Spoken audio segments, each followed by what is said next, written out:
Hey, I'm Casey Weed, CEO and founder here at Howard Bailey Financial, and also a certified financial planner practitioner. I'm here to walk you through how to invest $1 million in retirement. But we have to make a few pit stops along the way. We're going to be answering the question, can you take the risk in retirement? Then we're going to be talking about how much risk you can take in retirement. We're going to talk about how to allocate those dollars and how to build a bucket income strategy. But as I said, the first question that we have to ask is, can you take the risk? And we like to ask this question using an acronym. That is, do you have the capacity for the risk? Do you have the attitude for the risk? And do you have the need to take the risk in the first place? And what do we mean by each one of these things? Well, capacity and need are really technical terms at the end of the day that come out of your specific financial situation. Do you have the ability to take the risk, and you need to take the risk? The attitude piece is all about your attitude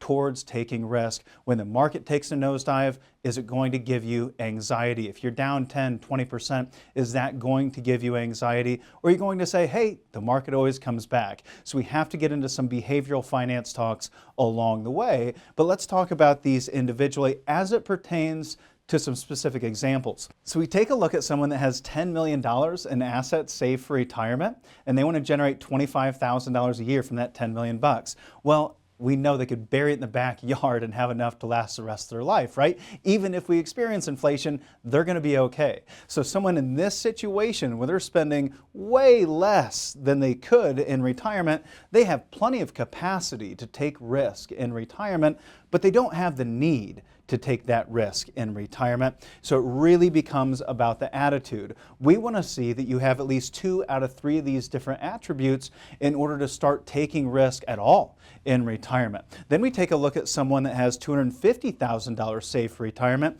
spending $25,000 a year. Does this person have the capacity to take market risk?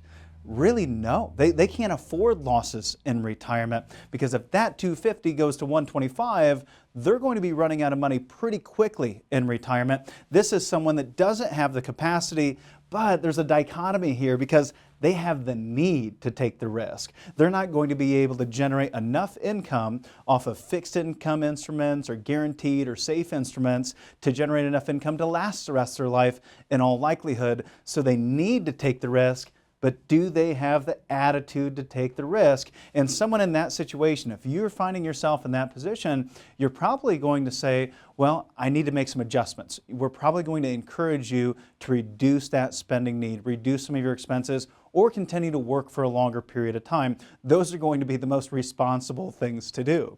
And then we have the scenario that we're talking about today. Someone that has about $1 million saved for retirement, and they want to spend $25,000 a year. Well, that's 2.5% of their $1 million. Do they need to take risk? They probably don't need to take risk, especially in this current interest rate environment we find ourselves in.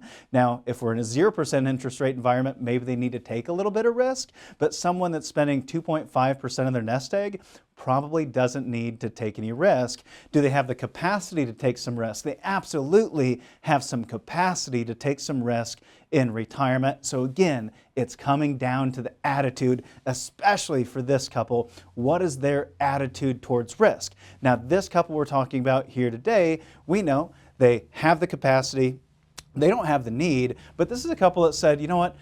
We're okay taking some risk in retirement. We don't want to risk our entire nest egg. We want some safe money. We want some protected money. We want some downside protection, but we are willing to take on some risk. So now that leads us to the next part of this discussion, which is, well, just how much risk should we be taking with our $1 million, wanting to generate $25,000 a year in income from that bucket? And I also want to mention that this is their supplemental income, supplementing their Social Security income. So this is a couple, we're going to be taking a deeper dive into our planning software, and you're going to see that they're getting about $4,000 a month in Social Security income. So this is getting them to around $6,000 a month net after tax income in retirement, and that's their overall spending goal. So they don't need to meet that entire spending goal from their nest egg. This is just supplemental income. So let's go ahead and ask that question. How much risk should this couple be taking? So you've probably heard of the rule of 100. The rule of 100 is something that's been around for a long time that really shows you how much risk should you be taking in retirement. And this is kind of a rule of thumb that lasts your entire life. So if you're 20 years old, you put a percentage behind that number, you should have 20% of your assets safe, protected. You should have 80% at risk. If you're 65, as this couple is, they should have 65% of their assets protected, 35% at risk. However, it's just a rule of 100, and this is my big problem with rules like this. The rules of thumb, they don't really come down to creating a personal financial plan for yourself. This is not personalized financial planning. We have to be very cautious with using rules of thumb, as you can see from this example. So if they're 65, 65% being safe would mean they need to have $650,000 down here in that safe bucket, $350,000 in this at-risk bucket. And I also want to mention, we're not talking about a bunch of different tools right here, because at the end of the day, there's either risk money or safe money. There's only two ways you can invest your money. It's either at risk or it's safe. And so we want to talk about it from a high level at this point. We're going to take a deeper dive into different risk levels here in just a moment. But this isn't really how they should be allocating, because we should be allocating based on their unique need, not some rule of thumb. Their need is something that we use this risk triangle because there's 3 points on the triangle. And there's 3 points to allocating dollars to safe money or at-risk money. That is, these bottom 2 points is you're going to need some money for emergencies in retirement. That has to be protected. We don't have the ability in our retirement years to just slap something on a credit card and do a little bit of overtime to pay it down. We need to make sure we always have those emergency dollars available. They want to have 12 months of their expenses covered.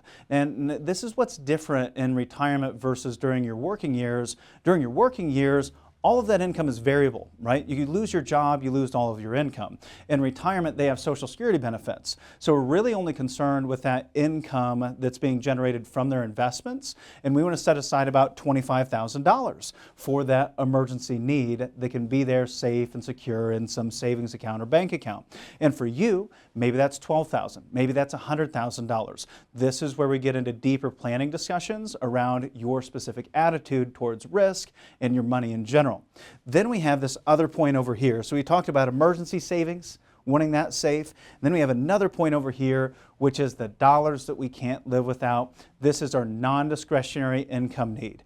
And we're setting aside $250,000 to cover that. Why? Well, we want to generate $25,000 a year every year. So we're setting aside 10 years of income needs to ensure that they're always going to be there and be able to be covered. Now for you, you might say, I want 5 years covered. I want 3 years covered. I want 15 years covered. You have to make it personalized for yourself, of course, but we're coming down to this 10-year number here. And there's a lot of market research that backs up that 10 years is about the right number when we look at some of the lost decades we've had in the past, the bad times we've had in the markets. We could have had a period of time, just like we did from 2000 to 2010, where the market went through 2 major market downturns and took about 10 years to recover. Then with that, I want to take this another step. I want to talk about dollar cost averaging. So when we talk about dollar cost averaging, on the way to retirement, that's what you do, is you're putting money into that 401k. So for those of you watching this video, you're saving for retirement, you're not timing the market. You are just making a specific allocation out of every paycheck into your 401k. Or if you're putting money into an IRA or a non-qualified account for that matter, you should be systematically allocating dollars to the market. Why? Because when the market's high, you're buying less of the market. Think about it like buying less shares. When the market's low, it's less expensive. You end up buying more of the market. So you essentially end up timing the market without having to know anything about the market, just due to the natural price fluctuations that happen.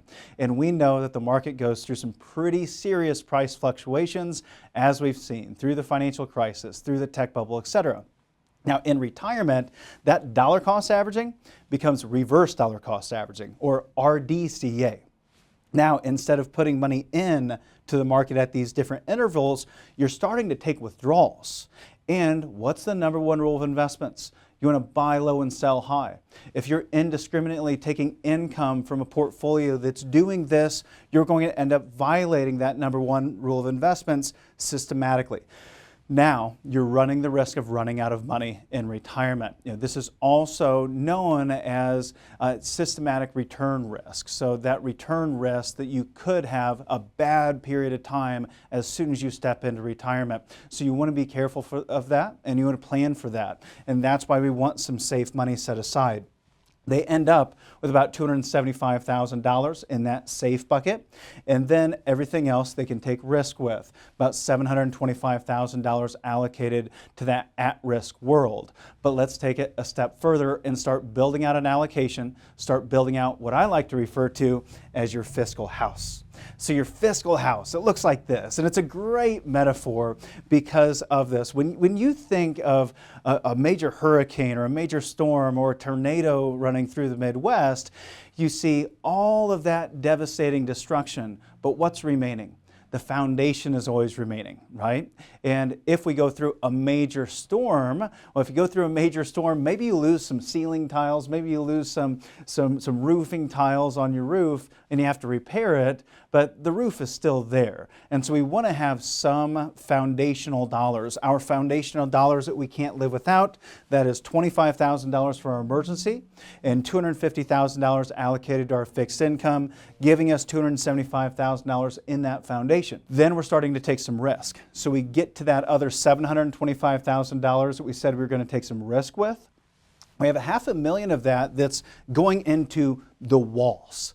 And if you think about a house, the walls, that $500,000, it's not just made up of drywall, right? There's a lot of different things in there. So we want a diversified approach, and that's really the metaphor. We're taking a diversified approach to generating yield or generating income, which creates a little bit more stability in that piece of our portfolio. For this couple, they wanted to generate some additional income just in case they wanted to take the grandkids on a trip to Disney, or if they wanted to go on a trip around the world, they need to put in a new water heater, etc. Right? They wanted some flexibility in that plan so they could go jump over and grab some additional income should they need it. So this is our dividend income strategy, with those remaining dollars being allocated for long-term growth. Long-term growth is going to be our best inflation hedge. So these are the dollars that we might go to if we experience high rates of inflation in the future and they need to make some income adjustments. If you'd like to get a free personalized income analysis as well as a personal financial review, all you have to do is call the number on your screen to meet with one of our fiduciary financial planners that meet with people across the entire country.